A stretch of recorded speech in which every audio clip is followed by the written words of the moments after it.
Salve, salve, galera do InfectoCast. Bem-vindos a mais um episódio. Aqui quem fala é o William. Aqui é o Jordan. Vamos para a segunda parte do nosso episódio de endocardite. E se você não ouviu a primeira parte, volte lá na primeira parte do episódio que a gente conversa sobre critérios diagnósticos, suspeita clínica, o perfil epidemiológico. E agora, a gente vai para a segunda parte do episódio e, caso você não tenha visto primeiro, eu vou apresentar de novo a nossa excelentíssima convidada, a doutora Celi Saad Aboud, ela que é médica infectologista pelo Hospital Emílio Ribas, mestre e doutora pela Unifesp, com vasta experiência aí no Dante Pazanese Hospital de Cardiologia. Mais uma vez, bem-vinda, doutora. Obrigada, gente. Prazer estar aqui com vocês. Agora, nessa segunda parte, a gente vai falar sobre tratamento, profilaxia, o time, hard team. E vamos começar falando sobre profilaxia, né, Jordan? Começar pela profilaxia? Profilaxia de endocardite. Então, isso mudou um pouco na última... É que sempre teve muita polêmica. Nossa Senhora! Principalmente, vamos focar a profilaxia do dentista, famosa, assim, né? Porque tem... Beleza, manter coisas básicas, manter a boa higiene oral, né? Ali, quando o paciente que tiver válvula, tiver um catéter, manter o cuidado com o catéter no paciente dialítico. Mas aqui eu acho que o ponto mais polêmico é se, quando a gente vai no dentista, precisa, e for fazer o procedimento, precisa tomar uma amoxicilina. O que essa diretriz nova fala, né? Bom, então, como você mesmo já falou, essa história é um balaio de gato, né? Então, uma vez eu estava num congresso do Esquivide, o europeu, e o médico que foi falar de profilaxia, ele fez uma linha do tempo. Então, a linha do tempo era desse tamanho, assim, com vários. Em 1900 e tanto era assim, em 1900 e tanto era assado, e assim vai. Então, chegamos ao ponto de uma super profilaxia, com vários esquemas antibióticos. E o guideline, não sei se vocês lembram, na época, o britânico que era contra, né? Não era para fazer nada e tal. Então, hoje, eu acho que a gente chegou, assim, mais ou menos próximo do ideal, que é linhas gerais de como fazer a profilaxia e individualizar também os pacientes e os procedimentos, né? Então, assim, o que se fala hoje? Primeiro, é aquilo que você falou, higiene geral, né? Então, escovação de dente, fio dental. No guideline fala pelo menos 2 vezes ao dia. 2 vezes ao dia. Que para o brasileiro não é um problema, né? Mas então, em gringo, assim, às vezes é complicado. Exato. A gente tem, quer dizer, classe média, sei lá, a gente tem, né? Escova o dente, passa fio dental, não sei o quê. Mas você vê em outros países realmente não tem essa prática, né? Então, e a gente tem uma discrepância socioeconômica, né? Então, ao mesmo tempo que tem gente que não tem escova elétrica, né? Mas tem gente que não tem escova de dente. Então, assim, a gente tem de A a Z no Brasil, né? Então, a higiene oral é muito importante, né? Então, essa é a primeira coisa. E os pacientes que têm alterações cardíacas, não só a higiene oral, como o cuidado, teve um machucado, vai cuidar do machucado, não deixa, faz o curativo, antisepsia local, etc. Né? Então, tudo isso é muito importante para o paciente que tem que tem alteração cardíaca de válvula, né? Então, lembrar dos cuidados gerais. Então, dito isso, qual que é o outro problema? Não é só no tratamento dentário que a gente tem bacteremia, né? Então, essa que é a grande discussão. Bom, então, a gente vai ficar dando antibióticos se for fazer tratamento dentário, mas e quando a gente mastiga, quando a gente escova o dente, a gente tem bacteremia também. E aí, como é que faz? Então, era esse nó que não se conseguia desatar, né? Então, hoje, o consenso é o seguinte, americano, né? Se você tem condição de risco, alto risco, então, quem que são os pacientes que têm alto risco para ter endocardite? É o paciente que já teve endocardite antes, o paciente que tem alterações cardíacas, então, doenças congênitas, né? Então, esses são pacientes de alto risco. Esses pacientes, tem mais algum que agora eu me esqueci. Protética. Válvula protética, exatamente. Então, esses são os pacientes que são de alto risco. E quando eles vão fazer um procedimento dentário, aí eles vão fazer a profilaxia. E hoje o que se está falando é a amoxicilina e a dose é 2 gramas, né? Já teve de tudo também, teve 3 gramas, 1,5 grama, em vários guidelines no decorrer aí do tempo. Hoje, a dose eles fecharam em 2 gramas. Opção. Podemos dar ampicilina, podemos dar ceftriaxone, podemos dar azitromicina e a clindamicina está fora. Então, que aliás está fora de quase tudo, né? Exato. Mas assim, acho que um ou outro guideline anterior tinha a clindamicina como opção, hoje está fora. Então, basicamente isso em relação aos fatores de risco. E existem também, fora os procedimentos dentários, mas os outros procedimentos. Então, broncoscopia, uma cateterização. Então, assim, são esses mesmos fatores, esses mesmos grupos de risco, né? Que aí estaria indicado, então, individualmente avaliar o caso para fazer a profilaxia para essas pessoas. Lembrando, isso que a gente já comentou, reforçando isso, que a bacteremia vai ocorrer em qualquer momento, né? Uma mastigação mesmo você vai ter. E a gente está tentando, então, controlar uma parte que teoricamente é controlável, né? Porque o resto a gente não vai conseguir ter esse acesso, né? E com isso talvez tenha algo melhor, porque a gente vê casos na prática. Eu fiz um tratamento dentário e é uma endocardite por estrepto, então tem tudo a ver, né? Quer dizer, provavelmente a maior quantidade de bactéria foi durante o tratamento dentário, né? Que chegou a fazer a bacteremia e ficar na válvula, né? Se assustar na válvula. Então, eu acho que agora a gente está no momento razoável de profilaxia, assim, com esse novo guideline. Perfeito. Vamos falar um pouquinho sobre tratamento, então? Vamos, daí eu acho que para começar a falar do tratamento, um conceito legal, né, que os guidelines colocam é que é a importância de você ter um time do coração. Isso é super importante. O time da endocardite, né? O Heart Team, né, que eles usam, os cardiologistas já usam o Heart Team para várias coisas, de válvula, de TAV, de um monte de coisa.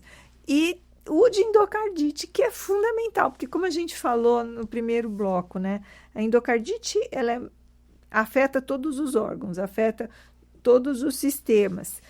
Você tem que ter exames de imagem, você tem que ter microbiologia, então você dá antibiótico, então você tem que ter um grupo de pessoas que está acostumado a tratar aquilo e que isso inclusive tem literatura mostrando que hospitais que têm o Heart Team ou o time de endocardite acaba reduzindo a mortalidade, né? Isso que a gente estava conversando, reduzindo a mortalidade dos pacientes.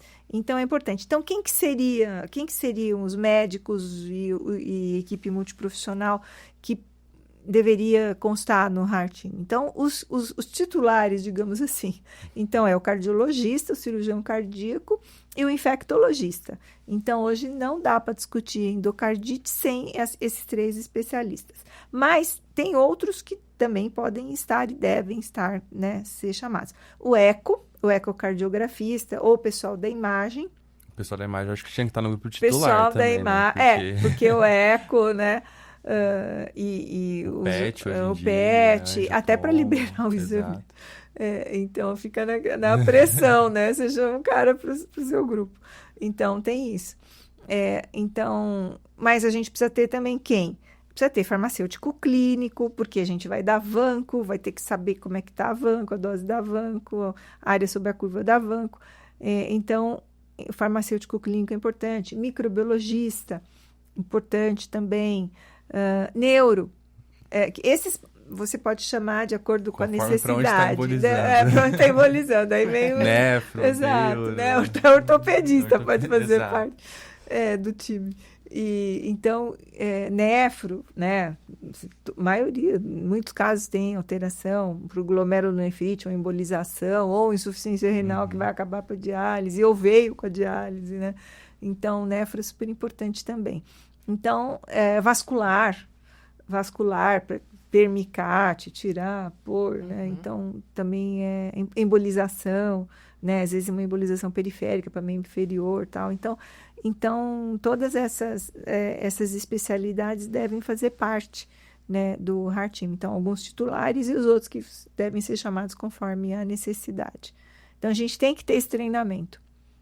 Muito importante. E em relação ao tratamento ainda, já para tirar da frente também, anticoagulação, então as embolizações não são para ser anticoaguladas, né? Isso aumenta o risco de sangramento, é um tema de muita polêmica, né?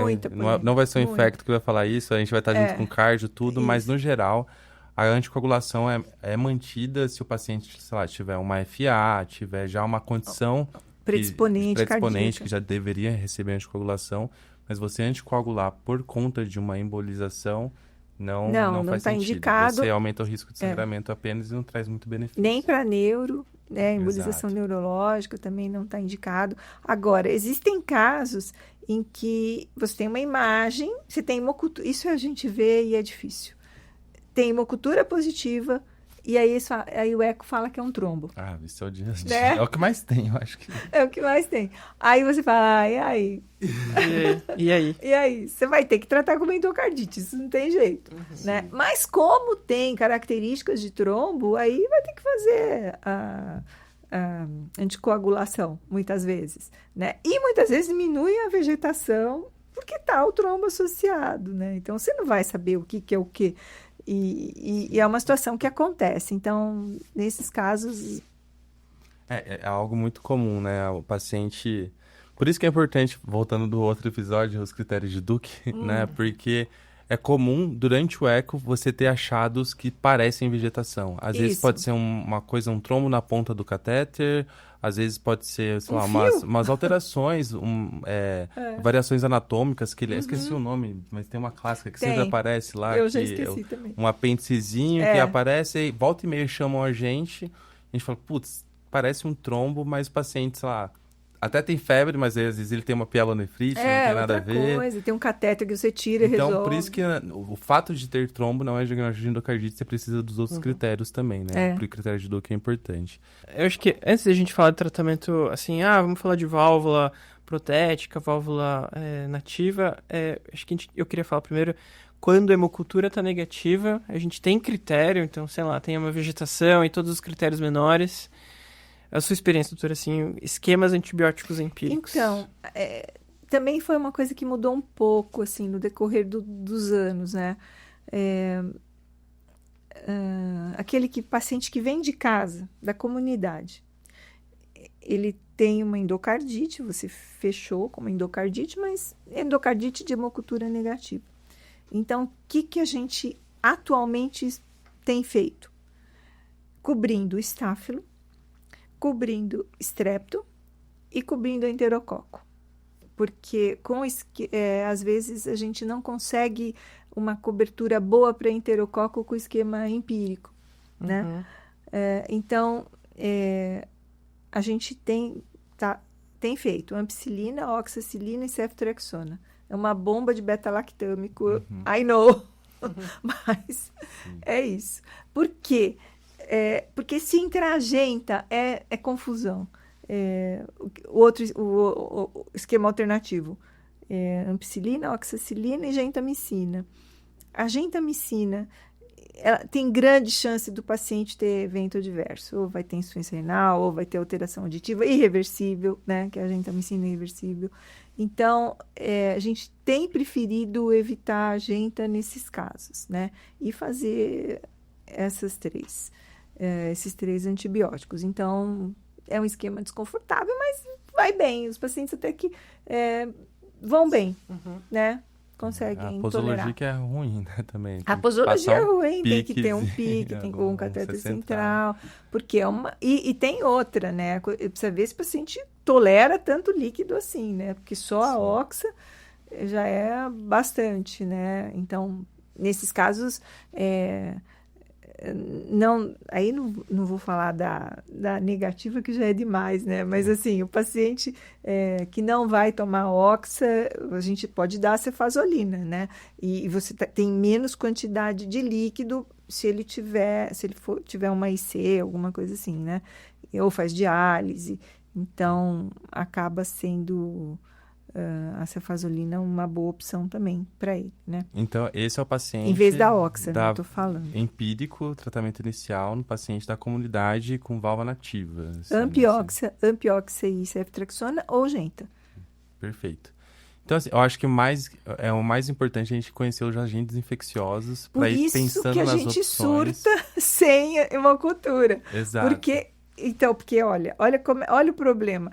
Se é enterococo e você não sabe, o enterococo agenta, tem que ficar até o fim do tratamento, que são 6 semanas. Uhum. Então, não tem ninguém que não vai ter insuficiência renal nem ototoxicidade com 6 semanas de genta, né? Se tiver... então, é muito ruim isso. Teria a opção também de ceftriaxona e vanco, só que a gente sabe também que glicopeptídeo comparado se for um MSSA, se for um enterococo, glicopeptídeo sempre vai ser pior do que beta-lactano. Sempre vai ser pior. Então, assim, facilita o esquema, cobriria enterococo, cobriria estáfilo, o strepto tá ali com o Rasec tá com ceftriaxona. Tá pegando o Rasec. Só que a gente sabe que a mortalidade é pior, então se a gente tá deixando escapar, deixando de dar opções de tratamento melhores, Exato. Né?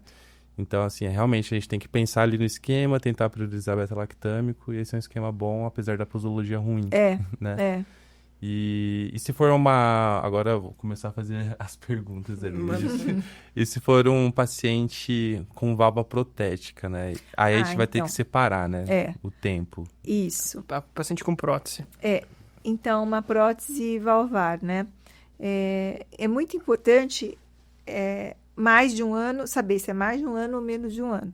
Porque se a prótese é mais de um ano, a gente vê isso muito na prática. Ela funciona como uma endocardite da comunidade. Então, o Streptococcus pode ser um dos agentes. Você tem o Staphylococcus negativo, que é outro abacaxi para você dizer se é ou se não é. Sim. Né? Porque ele pode ser... Contaminação. Não é... Então, é um Por problema. isso a importância que a gente falou no outro episódio, de coletar 3 pares, né? Vão ser 6 frascos de sítios diferentes, com mínimo meia hora, 1 hora entre cada um. Isso. Então, esse aí é janela de oportunidade, assim, maravilhosa, que a gente não pode perder, né? A coleta da hemocultura sem antibiótico. Então, os strepto, os estafilocoagulase negativo, que podem acontecer tanto na precoce, menos de um ano, quanto na tardia também. E às vezes eles são mais insidiosos, né? A evolução mais lenta e tal. E o nosso grande amigo Staphylo aureus, né? Esse também é um dos que pode estar acometendo. Quando é menos de um ano a colocação da prótese, aí fica mais entre os estáfilos mesmo, coagulase negativo ou aureus, né? São os principais agentes disso. E se o paciente estiver na UTI, não conseguiu sair por outro motivo, está em uso de antibiótico de amplo espectro, os fungos, né? E até gram-negativo. E até gram-negativo. KPC não é tão comum, como eu falei, KPC dando endocardite, mas dependendo de a gente já teve caso de endocardite e mediastinite por KPC. Então... É uma possibilidade, não é tão comum, mas pode acontecer também. Pseudomonas, né? Principalmente quando é muito precoce, né? Que nem o que você está falando. Sei lá, 7 dias depois da cirurgia, o local onde foi suturado ali da válvula ainda não reendotelizou, então está muito suscetível, o paciente... muito friável. Tá, exato, então a chance de ter gram-negativo, de ter cândida, de ter áurea... bactérias hospitalares, né? É mais complicado mesmo. Então, essas são as das próteses. E tem das válvulas nativas, né? Válvula nativa é uma coisa que ajuda muito a gente ter uma suspeita diagnóstica e que era um critério de antigamente, é se ela é aguda ou subaguda, se a história é aguda ou subaguda, né? Quando a história é aguda, então o paciente estava bem, começou a ter febre... 2, 3 dias atrás e tal, aí você vai pensar mais no estáfilo, que pela virulência, por tudo mais do estáfilo. Se ele tiver uma evolução mais insidiosa, então eu tenho 3 meses, faz 3 meses que eu tenho febre, mas é só à noite, é aquela história que a gente comentou no primeiro bloco, né? E ele, aí se quiser fechar, assim, o dado, né? Ele tem alguma valvopatia, né, reumática, ou aorta bicúspide, alguma coisa. Então, você vai pensar mais no estrepto.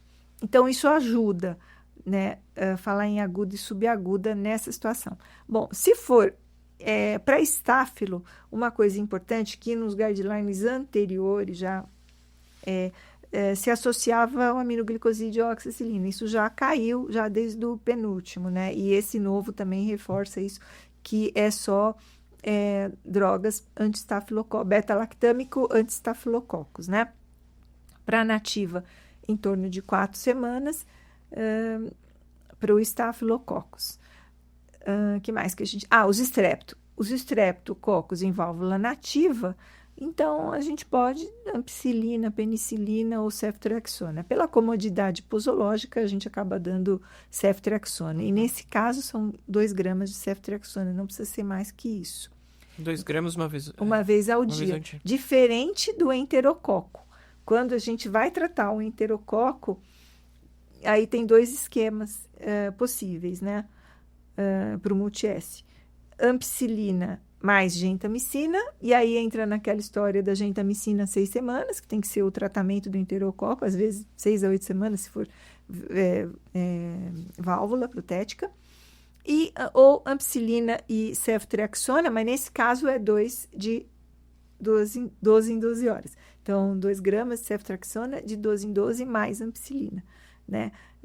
E a gente ultimamente tem usado mais o esquema da ceftriaxona em vez da gentamicina mesmo, que dá muito menos efeito colateral da gente. Então, acho que a gente já pegou os principais gram-negativos. Os do grupo RASEC ceftriaxona em geral, com eventualmente uma quinolona, né? Mas você pode também, dependendo, uma ampicilina, sempre terapia combinada, porque vai ter mais melhora, né, da ação para os RASEC. E para os fungos, aí são ou equinocandinas ou aftericina lipossomal, mas com ou sem 5-fluocitosina. Então, essas são as... Falando em fungos, a gente sempre está falando praticamente cândida, né? Até pode ter, mas aí é muito... Até pode mas ter. É outro... Mas não dá para esgotar aqui. É. Só sobre a dose do ceftriaxona, teve um caso que eu tive recente, né? Uma paciente nossa também, que cresceu estrepto, multi-S, assim, e aí... Só que daí ela tinha embolização para o sistema nervoso central e tinha um abscesso cerebral. Ah, isso vai tratar para cobrir... Tomar esses cuidados aí, se tiver um abscesso cerebral, daí a gente dobrou a dose para o sistema nervoso central. Isso é importante, lembrar disso.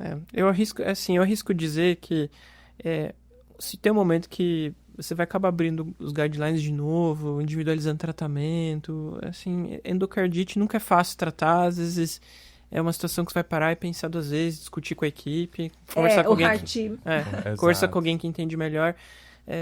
O diagnóstico a gente tem que sempre pensar antes, mas o tratamento, às vezes, né, você consegue refletir em algum momento. E a gente vai indo também, porque existem as coisas que vão acontecendo. Vai ter insuficiência renal, vai ter reação a vanco, né? Vai ter eosinofilia. Se você der dapto, você pode ter também efeitos colaterais da dapto. Então, isso é um tratamento prolongado, né? Aí durante o tratamento tem uma pneumonia, tem uma infecção urinária, tem... A dapto a gente sempre tenta usar na dose mais alta, né? 10 miligramas.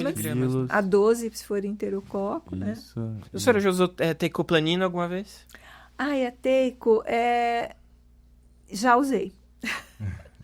Já usei teico, dose de 800 miligramas. A dose mais alta um pouquinho. O que é que, sim, tudo que a gente vê de teico são os guidelines americanos, né? Que não usam, mas se você vê de outras os americanos não gostam de teico. Não gostam, não é deles, né? É europeia, né? Então, eles não... Mas você sabe que eu já vi... Olha, gente, isso não é... Não é... Qualquer coisa a gente offline, corta. Qualquer coisa a gente corta. Off-label, a gente corta depois. Mas eu já vi até uma série no Equimid da Patrícia Munhoz, que é uma super estudiosa de endocardite de Madrid. E ela fez as endocardites que tiveram falhas terapêuticas e ela usou, e dificuldade de uso de vancomicina, e ela usou linezolida, que é um tabu também.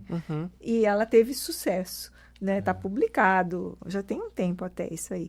Então, assim, dependendo das possibilidades, das dificuldades, a linezolida tem um grande preconceito com ela, porque ela não é bactericida, né, que nem a daptomicina, mas também existe uma certa experiência em tratar a VRE com ela também, exato, né? Quando não sobra opção, então o paciente veio um enterococo que é resistente a vanco. Eu já tive um caso, eu não lembro exatamente qual que era o caso, mas era um VRE resistente a tudo. Aí tive que fazer um daptomicina, era resistente, só que tinha um MIC um pouquinho menor, junto com ceftarolina. Ah, sim. E aí ceftarolina com daptomicina, então são coisas assim que a gente vai pegar e vai estudar, vai ler também, ver outras experiências de colega. O pessoal está estudando muito, dapto com outras combinações, fosfomicina, endovenosa, com ceftarolina com fosfomicina. Então, tem opções, assim, que estão sendo feitos testes, né? Estão sendo estudos, não testes, estudos. Perfeito. E agora acho que a gente pode ir para uma, talvez, leve polêmica, uma coisa nova, que são, assim, a gente sabe que tratar endocardite é uma chatice para o paciente, que ele vai ficar ali várias semanas internado. Mas tem alguns estudos já de step-down, né? Você dá antibiótico via oral. E aí? Isso. Conseguimos? Conseguimos. Só que, assim, tem uns critérios, né? Exato. Então, quando você falou no começo, no primeiro bloco da interconsulta, hoje a interconsulta é assim, já dei o antibiótico, não colhi hemocultura, tem opção oral? Exato. É a terceira pergunta. Quero dar alta. Você acabou de pisar no quarto do paciente. Então, para endocardite, isso há um tempo atrás era inadmissível, né? Era tratamento endovenoso e tal. Hoje tem possibilidade, né? O estudo POIT, o estudo dinamarquês, marcou, assim, um divisor de águas, né? Então, eles mostraram que realmente, inclusive, não inferioridade e, inclusive, teve menos eventos adversos para os pacientes que tiveram tratamento via oral. Só que, assim, tem critérios. Eu não vou sair dando cefalexina para todo mundo no segundo dia, para tratar uma endocardite. Então, não é isso. Então, tem que ter, primeiro, agente isolado. A gente tem que saber quem é o agente. A gente tem que ter pelo menos 15 dias de antibiótico endovenoso. Tem que ter feito a remoção dos focos, aí começa a complicar, né? Tem que ter feito a remoção dos focos infecciosos, se tiver que fazer cirurgia para tirar abscesso, para limpar, etc., tem que fazer isso. Então, o paciente tem que estar, assim, zerado, né? O que eu chamo de velocidade de cruzeiro. Já fez tudo, ele está lá e vai só cumprir o antibiótico. Então, que eu diria que é a minoria dos que casos. É a minoria. E eles sempre recomendam, antes de passar, fazer um novo eco transesofágico para ver se não tem microabscesso. Para ver a evolução, porque você vai marcar no dia que você vai mudar o antibiótico e depois você vai ver a evolução do paciente, como é que tá, né? Então, a gente tem que ter critérios. Agora, tem um outro estudo que está saindo, que já saiu, inclusive, uma parte, é o EndoPOIT, que ele está pegando os pacientes que não estavam encaixados no POIT. Então, é aqueles que todo mundo quer saber, hemocultura negativa, comorbidade. Então, tem se estudado isso também, né? Então, tem luz aí no fim do túnel. Mas, e uma coisa que é um estudo dinamarquês, né? Uma outra coisa é Dinamarca, outra coisa é Brasil, né? Exato, a Dinamarca desse tamanho, com todo mundo mapeado. Exato, né? Então, se você tem um paciente que você sabe que não vai ter acesso fácil ao sistema de saúde, que mora longe, que mora lá no interior... Que não vai tomar a posologia adequada. E outra, é tudo terapia combinada também, são drogas... rifampicina, tem vários esquemas, tem um apêndice lá no POIT, né? que mostra quais são as combinações. Então, é assim, não é... Tem que ter boa biodisponibilidade. Exato, Tem que ser ter quinolona, tipo cipro, se for grupo Racec, às vezes Exato. associa com rifampicina, alguma coisa. Exatamente, Bactrim. rifampicina está quase em todos, Bactrim. Então, são drogas combinadas, tem que ser feito com critério, não é para sair dando qualquer antibiótico oral. E, assim, talvez fugindo um pouquinho dos guides, doutora, eu perguntei a sua experiência em paciente dialítico. Assim, eu já tratei e vou, aquele que dialisa 3 vezes por semana, deshospitalizar fazendo antibiótico pós a diálise, que é uma população comum de ter endocardite, né? Aí nessa hora você quer dar Avanco, né? O melhor antibiótico para isso é Avanco, né? Que você pode, se bem que você tem que ter a questão da área sob a curva, e que em diálise é pior ainda, né? É mais difícil ainda de a gente ter isso avaliado. Mas é possível fazer ceftazidima, vancomicina, alguns que a gente pode consegue fazer, né? Beleza. E você comentou antes sobre, a gente terminando essa questão do tratamento, você comentou sobre o antibiótico via oral, resolução do foco. Acho que a gente podia talvez falar um pouquinho sobre condutas cirúrgicas, né, indicação de cirurgia. Assim, pra gente infectologista, pra mim isso talvez um calcanhar de Aquiles nosso, porque foge um pouco daquilo que a gente está acostumado a fazer, indicar, né? A gente precisa do colega cirurgião, entra na questão do Heart Team. E quando a gente vai estudar o guide, eu vou confessar, assim, ler essa parte pra mim é a que mais chata. Você quer dormir enquanto está lendo, né? Então, eu acho que dá para resumir em 3 coisas. A indicação cirúrgica. Claro que cada uma, se você for destrinchar, é um negócio gigante.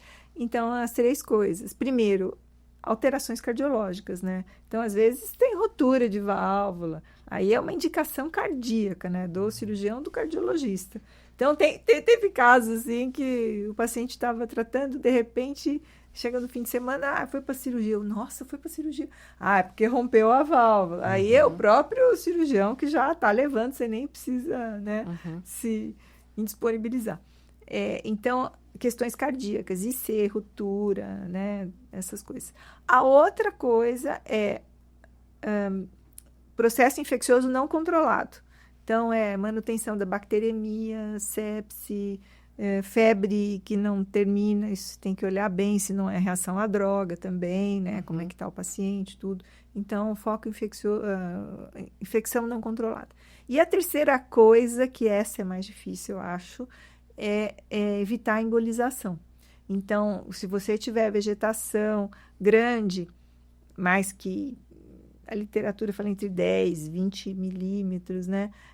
Você já tem indicação cirúrgica para evitar a embolização para órgão nobre, né? Porque aquela vegetação, principalmente se for pedunculada, tem umas características, né? For recente, é a que mais vai embolizar. Então, esse é um ponto que eu acho que é mais difícil do cirurgião comprar. Porque também tem um lado dele, né? Ele vai pôr o paciente numa extracorpórea, então vai ter uma toracotomia. Então, vão ter questões, e às vezes o paciente está grave, está instável. Então, mais um motivo de ter o ratinho. Sangramento de sistema nervoso central, porque vai ficar em SEC. Vai estar corpórea. Né? Então, tudo isso.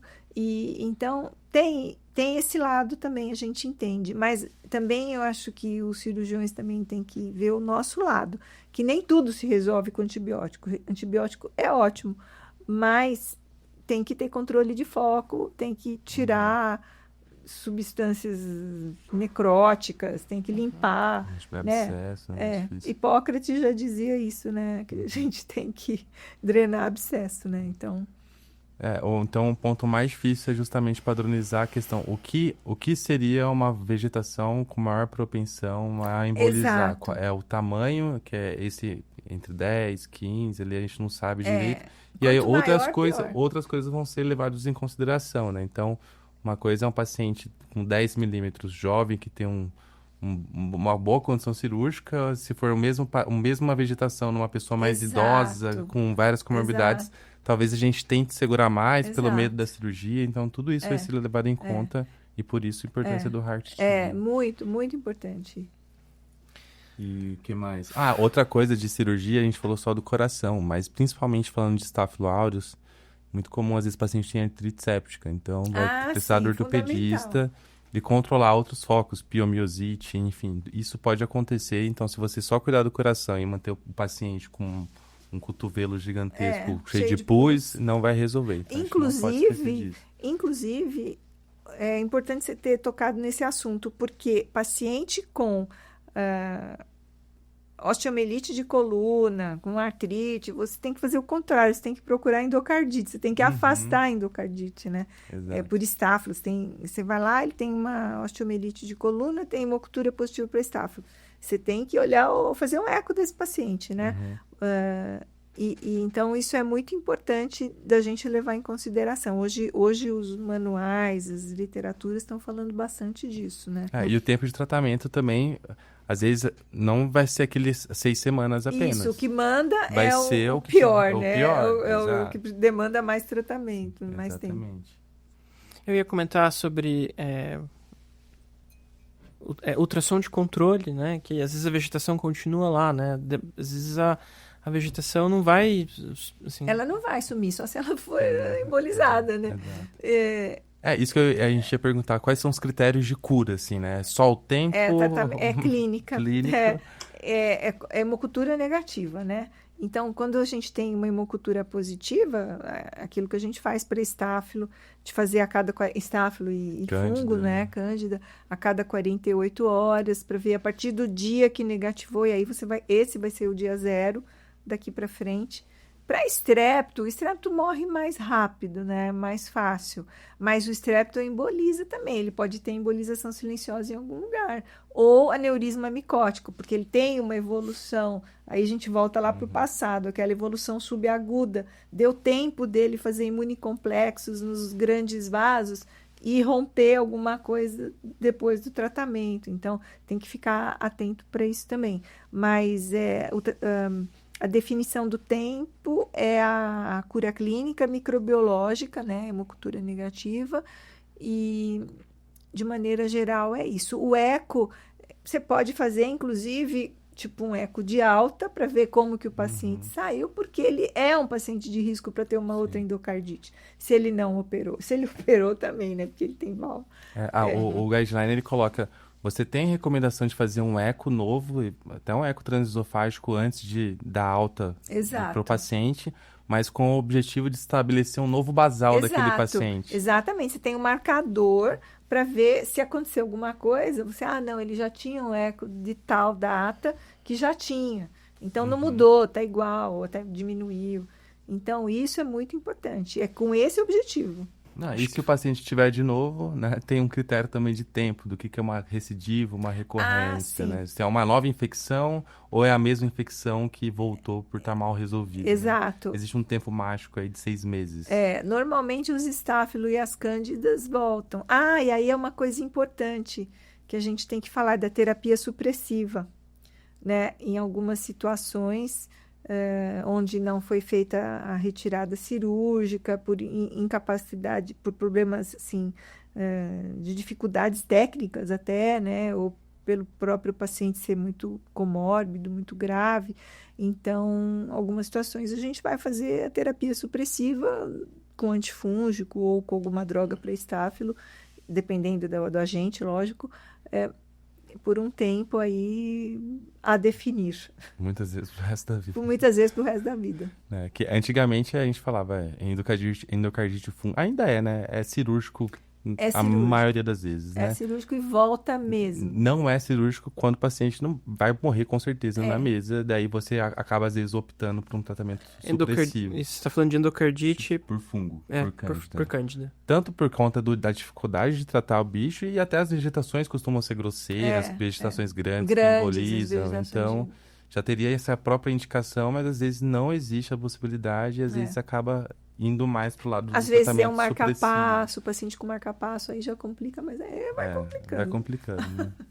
A gente estava comentando, né, que pelo guideline, tudo divididinho, parece tão tudo fácil, assim, maravilhoso. bonitinho, tem todas as situações. Parece que todos os ruins vêm pra gente, né? Exato. Todos os difíceis. E muitas vezes a gente extrapola, né? Faz um pouquinho a mais de antibiótico, um pouquinho, sei lá, opta sempre por pegar às vezes um pouco mais pesado, baseado na experiência. Clínico, né? É uma das síndromes clínicas infecciosas que a gente... na prática pode ser muito difícil mesmo. É difícil. Ela acaba sendo complexa. Acho que falamos de tudo. Acho que assim, falamos o suficiente. Eu acho que a gente pode... Enfim, é impossível esgotar o tema, né? A gente conversou aqui mais para ter um panorama geral, uma ideia, discutir. Por enquanto, acho que foi maravilhoso. Muito obrigado pela presença, por compartilhar a experiência, a disponibilidade. Foi ótimo. Agradeço também o convite. Muito obrigado, Tura. Eu gostei muito, foi muito bom. Obrigada. Foi uma conversa muito boa. Então, pessoal, esse foi o nosso episódio sobre endocardite. Se você não segue a gente no seu agregador de podcast, ative as notificações. Se você não segue a gente no Instagram, siga InfectoCast. Lembrando que no YouTube a gente posta vídeos com frequência, toda semana a gente está postando alguma coisa lá. Os episódios também do InfectoCast aqui toda semana. InfectoCast, a gente conta o que ninguém te conta. É isso aí.